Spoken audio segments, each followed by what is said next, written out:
Welcome back to you. You are watching Backpages tonight, and welcome back to the Athletics football correspondent David Ornstein and the Mirror's chief football writer John Cross. John, I'll come to you because your paper has the back-page headline surrounding the Manchester United manager Trembley Stadium. Ten Hag in sweat that he may not even take United to cup final as Sir Jim refuses to give battered boss any assurances. There's a little bit of discord in the papers, isn't there? And some saying that he is guaranteed the final. What's your take on this situation? I believe David McDonnell writing this piece for you. Yeah, look, I actually think it would be a hell of a story to get rid of him before the FA Cup final, just because I think the club's party line has been in the last few months really is that you know, we'll see how it goes and make a decision at the end of the season. But in the meantime, he has our full support. So it almost makes you think, well, sticking with him for the FA Cup final, where's the story in that? So, you know, I do think they've got a decision to make, Manchester United, because it would be easy to say, OK, we'll give him the rest of the season and then see how it plays out. But in the meantime, you risk losing a European place via the Premier League finish and a European place if you lose the FA Cup final. And I have to say, I was at Selhurst Park last night, and it, you know, that United performance was just, well, it baffled me. I didn't think the players put in enough of a shift. I thought they let down the shirt, they let down the travelling fans. If I was Erik ten Hag, I would be seriously concerned about whether the players were still putting in a shift, really. There were so many worrying performances. Casemiro, I know he's playing out of position in central defence, but there is a player who has scaled the top of the game and been absolutely phenomenal. And he just looks so out of touch, so out of his depth.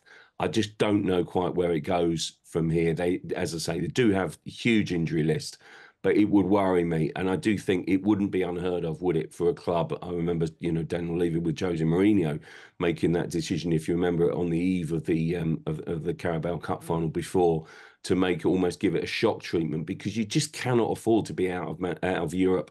And yes, it's unlikely to, well, it won't be the Champions League, will it? So it'll have to be a secondary European competition. But for United, that is a big status, I think. To miss out on Europe would be unheard of. They're languishing eighth, virtually in mid-table. These are worrying times for Manchester United, and it cannot go on. I think Erik ten Hag has done a decent job, I must say, on the balance of things. There's been uncertainties off the pitch and on it this season. But I just think if you bring in a new regime, St Jim Ratcliffe comes in, I think it's almost logical that they'll bring in their own crew, if you like, a new setup, as they're doing behind the scenes already, and a new manager to match from the start of next season. But I do think at the moment, if you play that badly again, then I'm sorry, but the club probably do have a decision to make before Wembley and before the FA Cup final at the moment, because that was just not acceptable. Indeed, difficult to conceive them beating Manchester City in that final, David. The back page of the Mail, Erik loses his grip, is their headline. United players no longer listening to Doom manager. I just wonder, David, is the sense that the players may have down tools, perhaps a defence towards Erik ten Hag? Mentioned the previous managers, Jose Mourinho and Ralph Rangnick, very scathing, aren't they, about the culture at the club. Do you think that, in a way, in a counterintuitive way, is saving ten Hag, that this group of players has been questioned so regularly?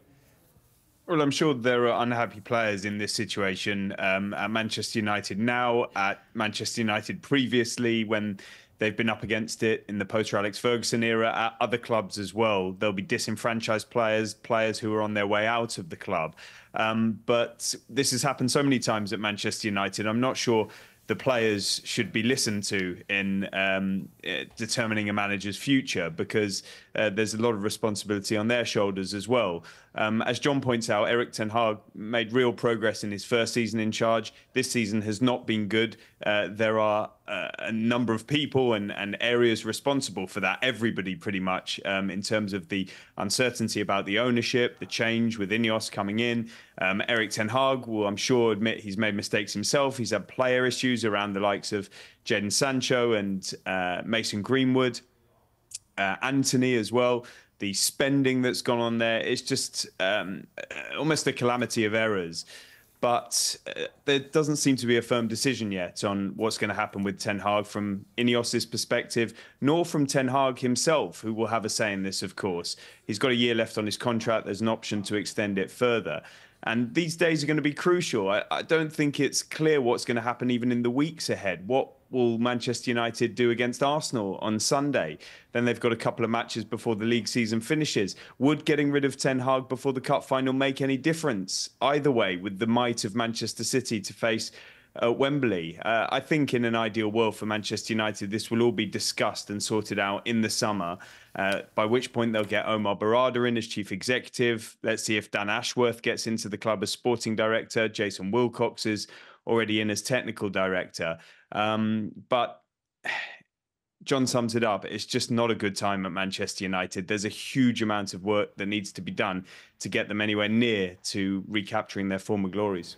Indeed, David, staying with you, Oliver Brown, chief sports writer for The Telegraph, writing a piece in the paper on Wednesday, decaying United, no longer in a position to trade on name. Why would likes of Tuchel want to cast themselves into the toxic vortex that now engulfs fallen giants? Are they still a draw? Could that be part of the problem with getting rid of Ten Hag, that other managers don't want to go there? Yeah, there's another piece written in The Telegraph as well, where it talks about some of the players, potential managers being not put off, but having concerns about the sort of influential voices of ex-players, pundits, when they discuss Manchester United and the sort of environment that creates. But to be honest, if Manchester United are looking at candidates that haven't got a thick enough skin to put up with a bit of criticism from pundits and ex-players, then they probably shouldn't be looking at them at all. I think Manchester United will remain a massive draw, undoubtedly, for many managers, pretty much any manager in world football. And it's a new era because Ineos are now in, and yeah, it's been a rocky start, but that doesn't mean that they don't have big plans and ambitions for the future on and off the pitch, with the stadium as well.